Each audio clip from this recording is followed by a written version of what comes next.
Hey there everybody, it's markcrilley. I'm back with another video. Today I'm doing a topic video, the latest in my series of videos in which I have a conversation with my viewers about a certain art-related topic. Today the topic is drawing practice. Is daily drawing practice really necessary?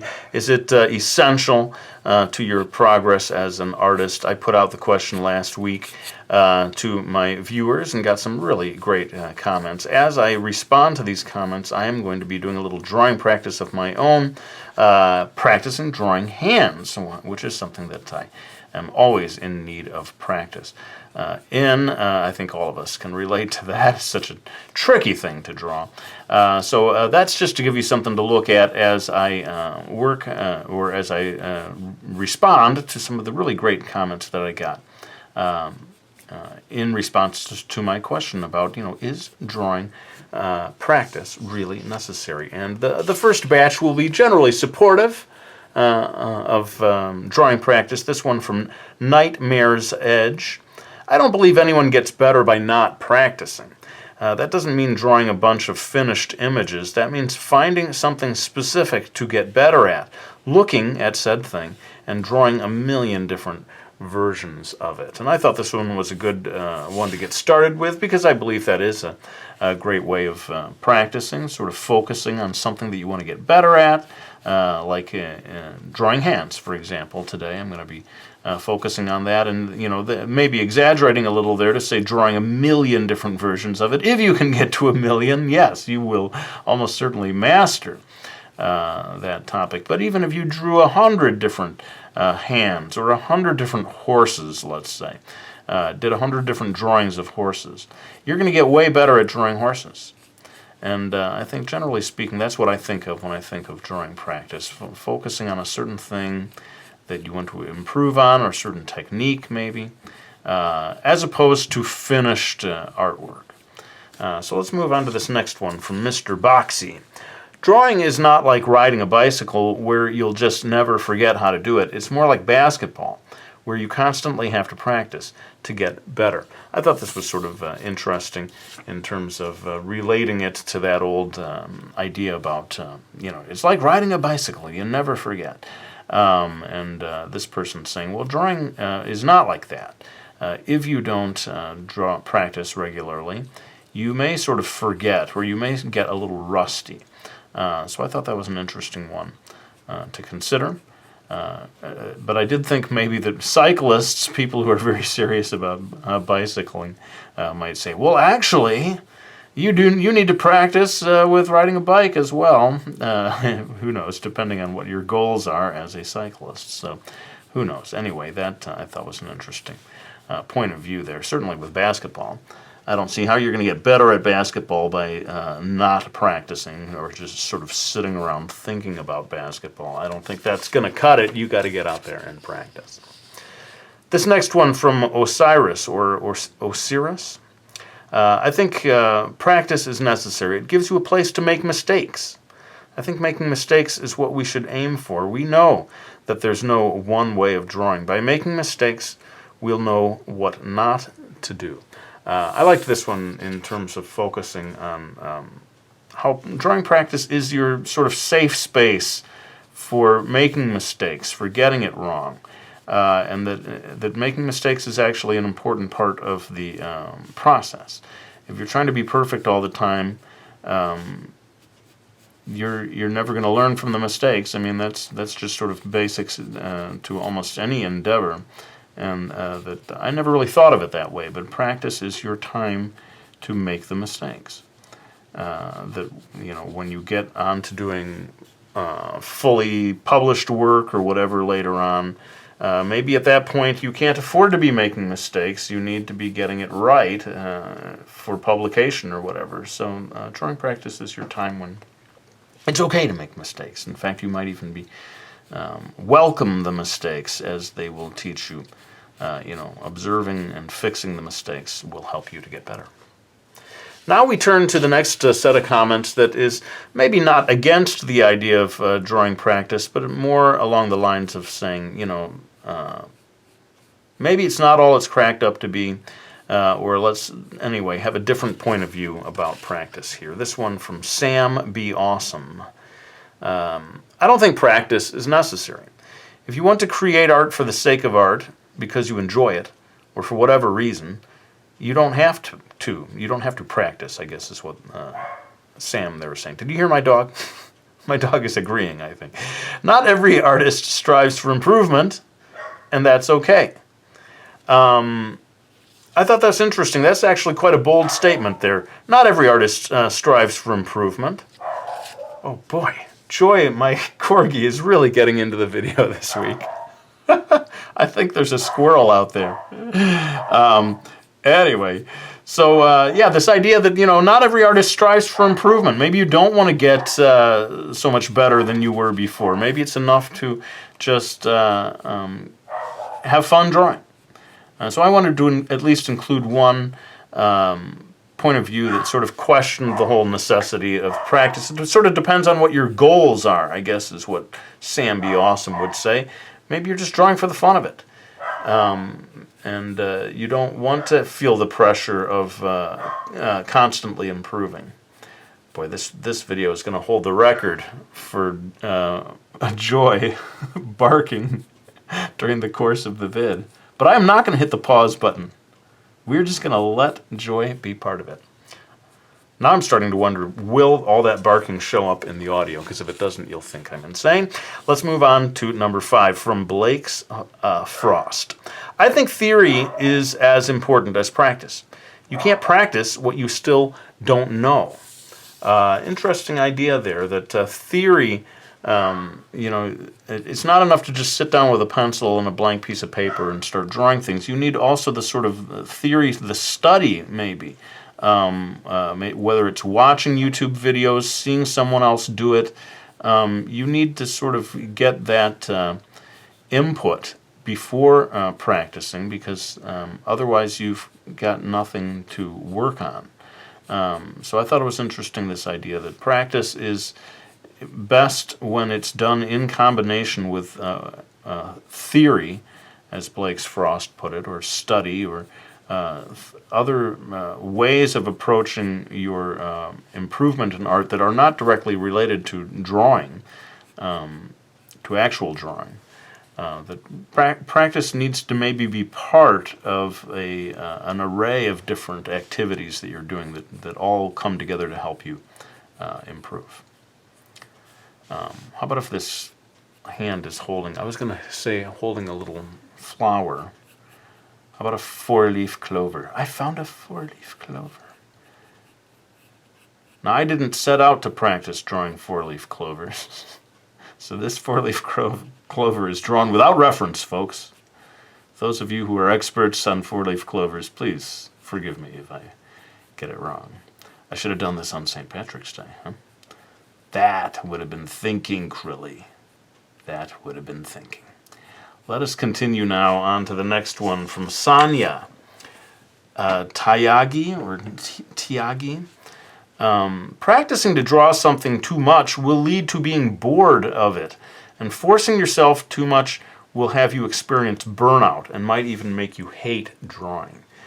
So again, I wanted to get these sort of opposing points of view about maybe the dangers of too much practice, or feeling so much pressure about it that you begin to hate it, that it seems like a chore.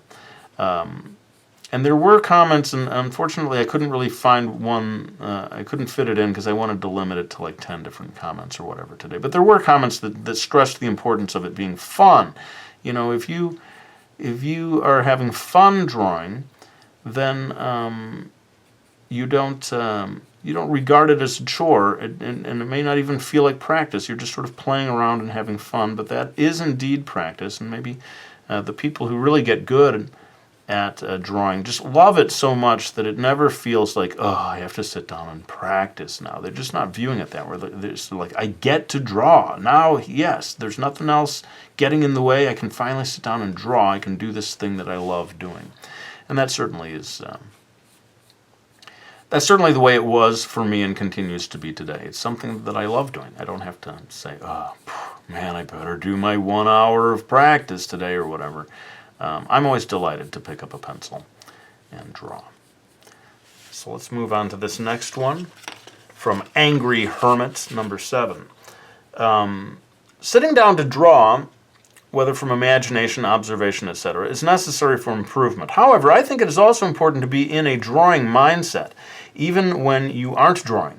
This means observing objects around you and making mental notes of what things look like or what motions people, animals, etc., tend to make. So I really liked this idea of, like, even when you're not practicing, you can be in a drawing mindset. You can be observing folds of clothing. You can be studying the branches of trees and stuff.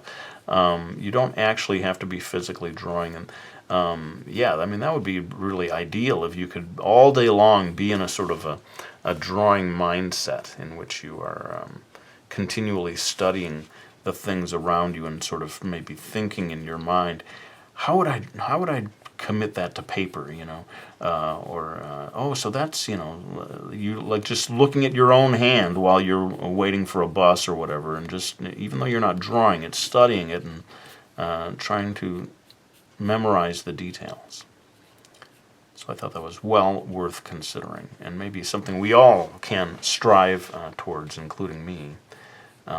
Instead of watching Netflix all day, maybe I should be getting in a drawing mindset. Let's move on to 3 different comments. I'm kind of cheating here under number 8. I decided to do an 8A, 8B, and 8C. These are all comments that relate to this old adage, practice makes perfect. And I saw different people asking us to reconsider that phrase and pointing out different variations on it. So here's 8A and 8A from Mario U. Practice makes perfect, but bad practice makes bad art. This idea that you got to be careful that the practice you're doing is good, and you're not like memorizing bad drawing techniques or bad proportions, that you are learning good things, you know. And I suppose for me, that my first thought is, well, it starts with maybe studying reference and you know, not trying to draw a horse from memory, but looking at an actual horse, or looking at a photo of a horse, or taking a book out from the library that considers the anatomy of the horse. All of these things, that's going to be considered good practice. If you are just like never consulting any of that stuff, you may memorize incorrectly, let's say the horse's hind leg, because you're just drawing it from memory, and you think, oh, hey, this looks good enough to me, and then you start drawing it that way again and again and again and again, and this has happened with me, and only years later do I realize, oh man, I memorized it the wrong way. So yes, practice can be a little dangerous in terms of if you're doing, you know, what Mario U called bad practice. Got to be careful what it is that you're doing again and again, because it does. You do end up falling into the repetition of that way of doing things. As I said, these 3 all sort of related to each other. AB, or 8B. My band teacher actually said practice makes permanent, in that if you practice badly, your results will suffer in the long run. So kind of a near repeat of the previous one, but I liked this phrase, practice makes permanent, because it does sort of give you the idea that it's not necessarily good or bad. Permanent could be a permanently bad thing. So anyway, I thought I'd pass that along. Probably not the only band teacher or teacher that has taught that phrase, but I have to admit I had not really heard that one before. Practice makes permanent. Let's move on to the last of these number 8 questions before I probably do a little time lapse to finish up my drawing here. 8C. Practice makes progress, not perfect. Another nice variation on the phrase. And I think that is probably, you know, I've started to think practice makes perfect as a phrase is maybe a flawed phrase, and that we would be better off saying something like practice makes progress, or practice makes permanent. In any case, I liked that at least 3 different people, and actually many more, came up with different things to say in relation to that phrase. Well, as I said, I'm going to kick it into time-lapse right now to sort of finish off my drawing or get closer to finished with it. And then I'll be back with comments number 9 and 10.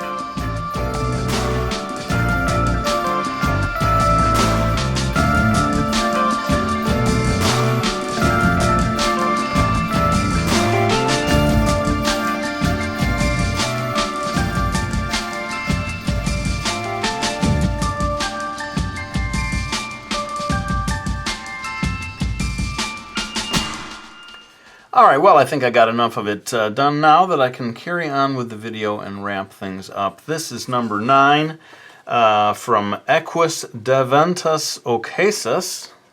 Little Latin name going on there. And the comment is, getting honest feedback about your practice is as essential as the actual practice. I value the friend who tells me the truth about my art. So yeah, I thought that was an interesting idea, that just practicing in isolation is maybe going to not be as valuable as showing your work to someone and getting honest feedback about it. And of course, the honest is the key part, and not everyone is super honest, and not everyone you show your work to is capable of seeing what's wrong with it or giving you good advice. So you really have to kind of seek out someone who knows what they're talking about, and not all of us have access to such a person. But if you are lucky enough to know someone who can at least tell you whether your art looks good compared to other drawings that you've made and that type of thing, to have that extra set of eyeballs looking at your work can be very helpful indeed. So I was glad to see a comment like that and to get it into this video. And now we come to number 10, the last, but certainly not the least, of the comments. This one from Sleepy Artist. This makes me think about the creator of Attack on Titan, Hajime Okayama. He's been doing a monthly manga series for almost 10 years, and you can really see the improvements he's made in that time. He went from having characters with wobbly proportions and face inconsistencies to art that's just breathtaking to look at now. I thought this was a good one to end on, in that you've got a professional, and a very successful one at that, that you can see improving over time, and that is certainly due to practice, if nothing more than the enforced practice of constantly creating new work.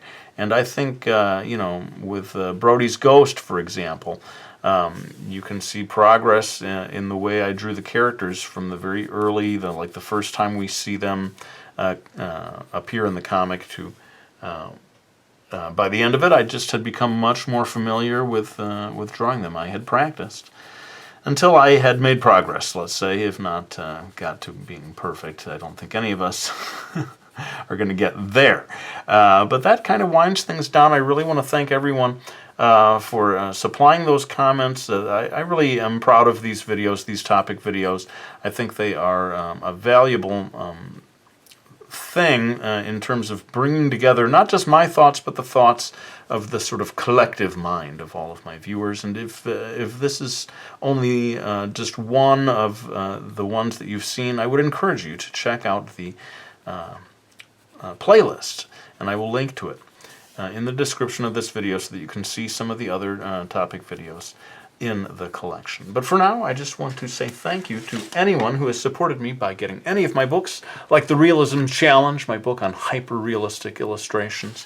We've got the Drawing Lesson, a graphic novel that teaches you how to draw, and my very latest book, Chibi, the official How to Draw Guide.